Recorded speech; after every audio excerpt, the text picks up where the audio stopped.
తాగే మూతి ముడుపు దానా ఇంద్రధనసు దాచి రెండు కళ్ళల్లోనా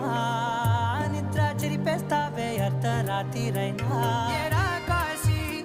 రాసోనిది ఏ గడియల్లో పుట్టావేనైనా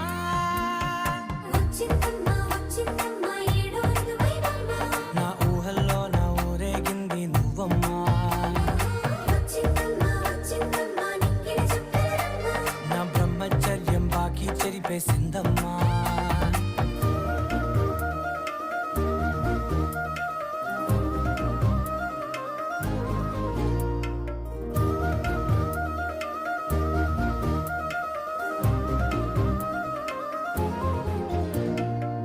ఏకాంతాలన్నీ ఏకాంతం లేక ఏకరువే పెట్టాయే ఏకంగా సంతోషాలన్నీ సెలవన్నది లేక